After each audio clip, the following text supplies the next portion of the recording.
Let's talk about the role of the safety officer in the sport. You want to have two safety officers. The guy to the right of the competitor is running a clock. He's responsible for the commands to the competitor, watching his finger that's out of the trigger. And then to the left, we have the scorekeeper. He's also watching the competitor, that he's being safe. Both of those guys are also putting eyes, besides the gun, on the steel plate and scoring for any hits or misses on it, and calling out stop if there's a problem, finger if the finger's on the trigger when it shouldn't be, or muzzle if they're not controlling the muzzle properly. We run a 180-degree muzzle plane in the sport, which is to the side, also up and down. The competitor is required to keep the muzzle in that direction downrange. That also means not pointing over the top of the backstop when he's loading or unloading. The SO, safety officer, is not responsible for coaching. That's the coach of the competitor is responsible for doing that, giving them tips as far as, focus on the front sight, trigger control, pick up a plate. He can actually tell him to go back and pick up a plate if he has a miss on it. The role of the safety officer, as it says, to make sure the competitor is safe and abides by all the rules. The first command you're going to hear will be the range is going hot, eyes and ears. At that point, everyone should have eye protection and ear protection on. That means both safety officers, the coach, the competitor. In addition to them, anybody in the bay, including other competitors and spectators, also need to have their eye and ear protection on. When he gives that command, the safety officer will take a quick scan of the bay and make sure everybody does have that on before the next command is given. The next command you're going to hear will be load and make ready. At that point, if the competitor would like to take an unloaded sight picture on the course of fire on the steel plates, he's able to do that before he does load and make ready. We don't allow any loaded sight pictures. Once the gun is loaded, you're going to have the index point on the safety cone at 12 feet and then wait for the next command. Once that command is given, load and make ready, the competitor can also not move from the shooting box. He's required to stay with the gun pointed downrange at all times. If he does need to leave the bay at any time, the safety officer would be required to clear the gun, make it safe before he walks out of the box. The next command you're going to hear is a question, are you ready? And it is a question. If the competitor is not ready, he needs to indicate, no, I'm not ready. A lack of response from the competitor will indicate that he is ready for the next command. He could also give a nod or a yes to indicate, yes, I'm good to go on that. Following the are you ready question is the standby command. Standby is going to be followed by the beep on the electronic timer, probably anywhere from a second to 2 seconds after that. The timer I prefer to use is a pack club timer. Very simple, very easy to read. The way it works is when you hit the green button, that gives the start beep. It picks up the report from each shot being fired and records it. You don't need to hit the button again to read it. You just look at the screen, read off the time. How I like to do it, if I'm running the clock, I'm to the right. I look at the time, I read it off to my scorekeeper, I then point the screen on the timer to the scorekeeper, and he gives me a read back. That way we have two sets of eyes on the screen on the timer, I'm not making a mistake, and he's giving me a read back. That way you confirm you have the correct time on it. So following the standby command, the next thing the competitor will hear will be the electronic beep. That indicates it's his time to begin the course of fire. That will sound like. What the electronic timer does, it picks up the report from the gunfire and records each shot being fired. Once he's hit the stop plate, that stops the course of fire.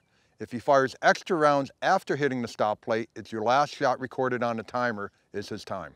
After the competitor has fired his course of fire, his next command will be reload and make ready for your next string of fire, if you need to, which means he's going to replace a depleted magazine with a fully loaded magazine into the gun, go to the safety cone, and begin again the course of fire, waiting for are you ready, stand by, and the beep again. The reload, if required, for your next string of fire may not be necessary for all competitors. A lot of guys have been on the range doing this for a while will automatically replace that magazine with a full magazine and indicate he's ready by pointing at the safety cone.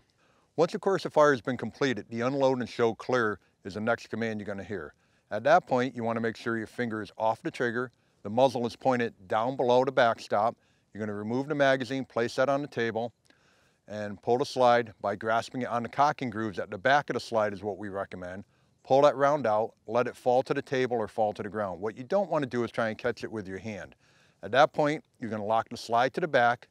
You're going to look in the chamber and the mag well to make sure there's no magazine and no round in the chamber.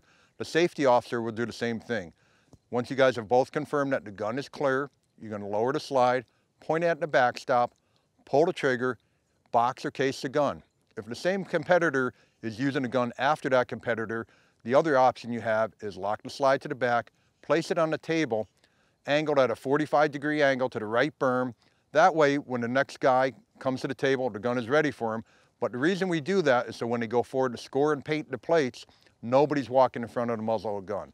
Remember, most important rule, treat every gun as if it's loaded.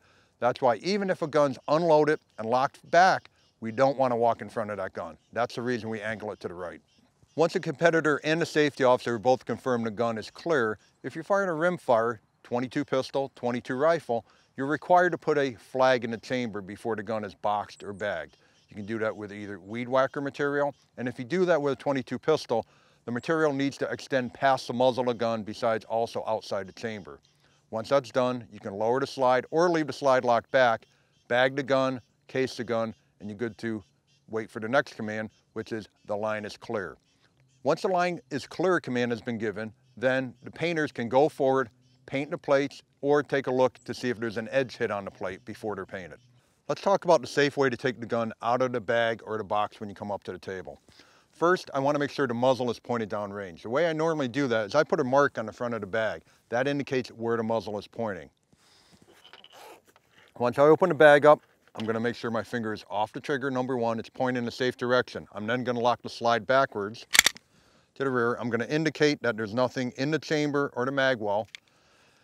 I'm going to put it down on the table at a 45-degree angle to the right. The reason I do that is when people go forward to paint, I don't want the gun pointed at anybody. Even though it's empty and locked back, number one rule, treat every gun as if it's loaded. You notice I have my magazine set up to the left of me. I'm a right-handed shooter. The reason I put them to the left is it's easier to reload the gun. I'm also not sweeping myself if I got the mags to the right. So right-handed guys, you want them to the left. If I was left-handed, I'd put them off to the right-hand side. Let's talk about the 180. The 180 is the safety plane that you don't want to cross. If I'm rotating the gun to the left, the responsibility of the safety officer to my left would be to stop the gun from rotating any further. He would push it forward. At that point, he would ask me to unload, show clear. The 180 also goes straight up, and more importantly to any place, in my opinion, is also down. The reason we use a table here is so that people don't sweep themselves, their feet, when they're handling the gun. So always keep in mind the 180, preferably you don't even want to go past probably about a 45-degree angle either way, in my opinion. There's no need to. The gun needs to be pointed at the plates, below the backstop at all times, whether you're loading, unloading, or clearing the gun, or malfunction clearing also. If the competitor starts to come close to the 180, the command the safety officer will be giving is muzzle. That's to indicate, be aware of where the muzzle's pointing on the gun and get the gun pointed in a safe direction again. Another command the safety officer will give you will be finger. That indicates that you have your finger on the trigger at a point in time that you should not. The only time your finger should be in the trigger guard and on the trigger is when you point it at the target. When the gun's indexed at the safety cone for the start position, the proper place to have your finger is indexed along the receiver, not in the trigger guard. One of the most important commands you want to be aware of is the command stop. If you do hear that, that means stop anything you're doing, finger off the trigger, keep the gun pointed downrange, wait for the next command from the safety officer. The reason you may get that is you're doing something unsafe, or there could be something you don't see in your vision, such as a kid or a dog walking onto the bay. So if you hear the command stop, don't do anything, don't unload, finger off the trigger, wait for your next command from the safety officer. Let's talk about dropped items. If I go to reload my gun, I've missed the reload and for some reason dropped my magazine, I want to keep the muzzle pointed in a safe direction. Always be aware of where your muzzle is. The item on the ground does not need to be picked up. Somebody else will pick it up for you if you need it. Keep your muzzle pointed downrange always. Let's talk about clearing a malfunction in a gun. It's up to the coach whether he allows the competitor to do it, depending how experienced he is.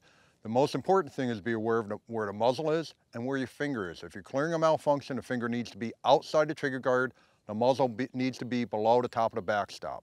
Again, if you feel comfortable doing it, the coach is giving you the go-ahead to do it. That's fine to do it on the clock if you need to. If the competitor doesn't feel comfortable clearing a malfunction, the protocol is keep the muzzle pointed downrange, finger outside the trigger guard, keep your eyes pointed on the gun downrange, and ask the safety officer to assist you in clearing the malfunction on the gun. When you start, you're going to have 11 rounds in the gun to start, and you have 5 steel targets. Hopefully you're not going to need to reload, but if you do, you are allowed to reload on the clock. You have 30 seconds maximum time. So yeah, if you run the gun dry, I would recommend reloading. if the coach feels you're comfortable and capable of doing that. Again, keep the muzzle pointed below the backstop, finger off the trigger, do your reload, and continue the course of fire till you've hit the stop plate. Mulligans are the responsibility of the competitor or the coach to ask for. They're only allowed in .22 rimfire, either the pistol or rifle division. You're allowed 1 mulligan per stage. Again, if you have a malfunction, you need to clear it and keep going is what I recommend if you can do that safely. And if you don't feel comfortable doing that, ask for a mulligan and you get a reshoot on that. One of the things that's not allowed in the bays are tobacco products, whether it's chewing tobacco, cigarettes, even vapor cigarettes. They're not allowed on the bay. We're trying to set a good example for the youth of America.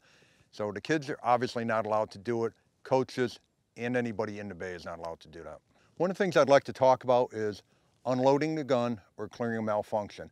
Typically in the action shooting sports like IDPA, USPSA, when we do a reload, we're keeping the gun up high, angling it for a quicker reload. But if you look where I have the gun pointed right now, it's pointed over the backstop. What we want to do is keep the gun pointed into the backstop in case there's a problem. We're working reloads down here, unloading it like here. Even if I have a malfunction, I'm going to turn the gun over, grab the cocking grooves on the back with my finger index along the side, and clear it out like that. Check it, I'm going to lock it back for the safety officer to also take a look in it. At that point I can either bag or table the gun. Muzzle awareness, think of it as a laser beam coming out the end of that gun. That laser beam goes to an infinite distance. I never want to cross my body by sweeping it or place it outside the backstop of the berm. A couple key items you need to keep in mind is sunscreen. You're out in the sun for a long day, you need to have sunscreen on. Also hydration. It's really important to keep pounding water down. One indicator that you're not hydrated is the color of your urine. It sounds a little weird, but if it's super bright yellow, it means you're not drinking enough liquid at that point. And to really stay hydrated, you need to start a couple days ahead of time, pounding water down to make sure you have enough liquids in your body. The other thing you need to keep in mind is you're going to have gunshot residue on your hands, on your face. When you're done for the day, you want to wash your hands, wash your face. I recommend using a de-leading wipe to get the lead off your hands, off your face before you go to eat. Next shooter.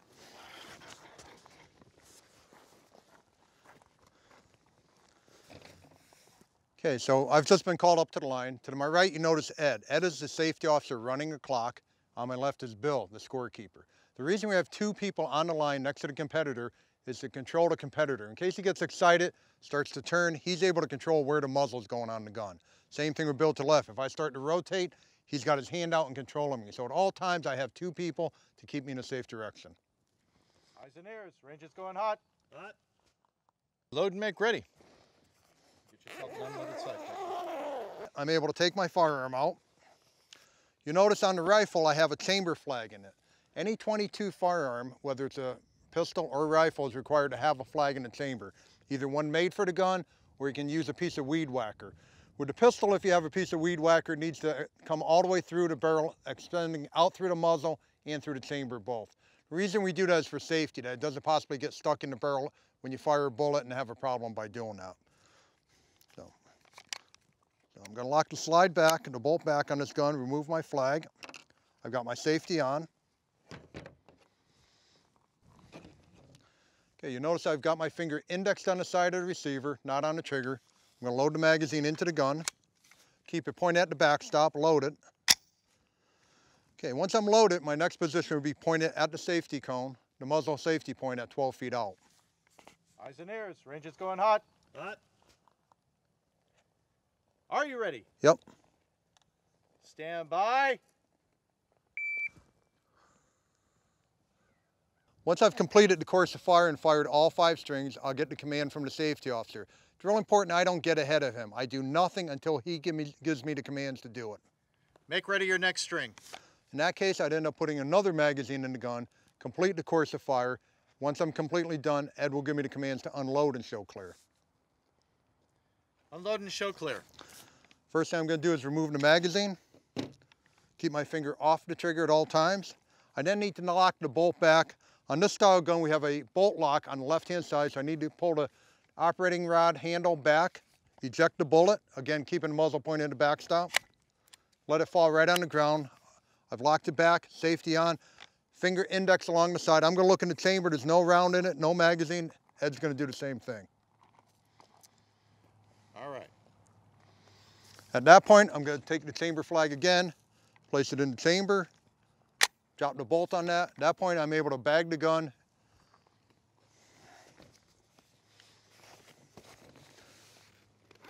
Once I've done all that, Ed will then call the line clear, which means the competitors tend to go forward, paint the targets for the next competitor to begin. Range is clear. Next shooter. Eyes and ears. Range is going hot. Hot. You may go ahead and load and make ready.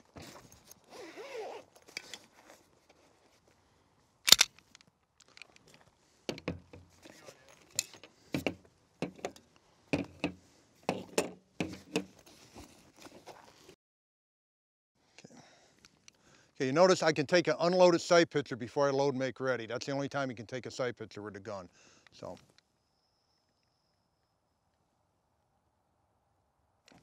Okay, when I load and make ready, you're going to notice my finger is indexed along the receiver. It is not inside on the trigger. The only time my finger is going on the trigger is when I'm pointing at a target. When I load the gun, I'm going to keep the muzzle below the backstop. In case it goes off by accident, I want to make sure that bullet is maintained within the bay.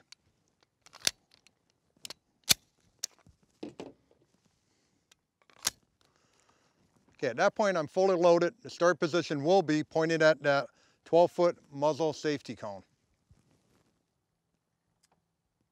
Are you ready? Yep. Stand by. I've completed the course of fire. The commands I'm going to receive from the safety officer will be, make ready your next string.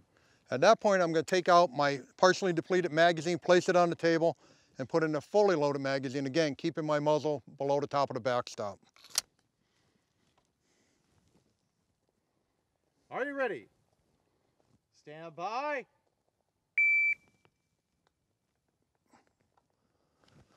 Okay, I've completed all 5 strings of fire. Now I'm going to get the commands to unload and show clear. If you're done, unload and show clear.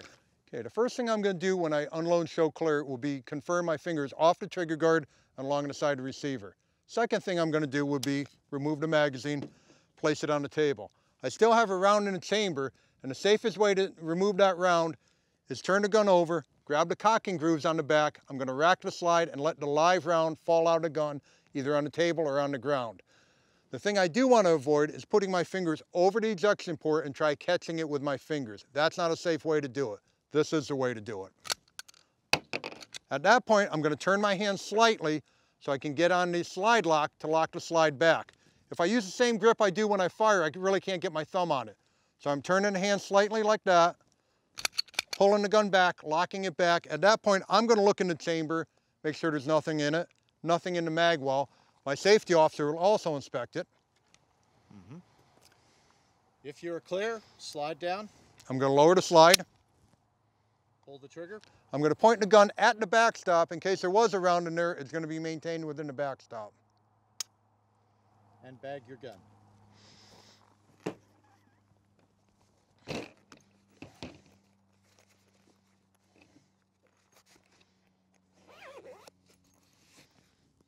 Range is clear.